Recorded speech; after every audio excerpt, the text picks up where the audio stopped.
উপদেষ্টা হিসেবে শেষ কর্মদিবস দায়িত্ব ছাড়লেন আসিফ মাহমুদ ও মাহফুজ আলম। বিস্তারিত দেখুন খায়রুল কবিরের প্রতিবেদনে।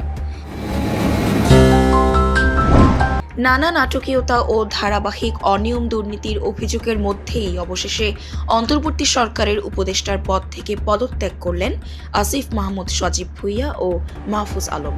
বুধবার সচিবালয়ে এক সংবাদ সম্মেলনে আসিফ মাহমুদ তার কূটনৈতিক পাসপোর্ট হস্তান্তরের বিষয়টি আনুষ্ঠানিকভাবে জানান। একই সঙ্গে তিনি আয় ব্যয়ের বিবরণীও জমা দিয়েছেন বলে নিশ্চিত করেন। তবে ত্রয়োদশ জাতীয় সংসদ নির্বাচনে কোন দল বা কোন আসন থেকে তারা অংশ নেবেন সে বিষয়ে কেউই স্পষ্ট বক্তব্য দেননি। ছাত্র জনতার গণঅভ্যুত্থানে ফ্যাসিস্ট শেখ হাসিনা সরকারের পতনের 3 দিন পর উপদেষ্টা হিসেবে শপথ নেন ছাত্র প্রতিনিধি আসিফ মাহমুদ, নাহিদ ইসলাম ও মাহফুজ আলম।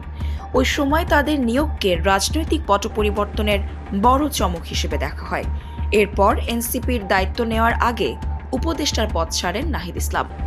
এবার জাতীয় সংসদ নির্বাচনের তফসিল ঘোষণার ঠিক একদিন আগে পদত্যাগ করলেন আসিফ মাহমুদ ও মাহফুজ আলম।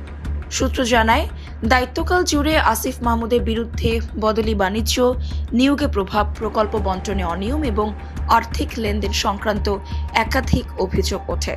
স্থানীয় সরকার ও যুব ক্রীড়া মন্ত্রণালয়ের মতো গুরুত্বপূর্ণ দুটি মন্ত্রণালয়ের দায়িত্বে থাকার সময় প্রশাসনিক বদলি ও প্রকল্প সংক্রান্ত সিদ্ধান্ত ঘিরে বিভিন্ন সময় বিতর্ক তৈরি হয়।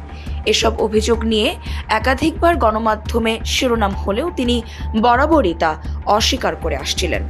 বুধবার সচিবালয়ে সাংবাদিকদের সঙ্গে কথা বলার সময়ও প্রথমে সরাসরি পদত্যাগের জবাব এড়িয়ে গিয়ে সংবাদ সম্মেলনের শেষ দিকে তিনি ইঙ্গিত দেন, এই মন্ত্রণালয়ে দায়িত্ব পালনের দিন আজই শেষ।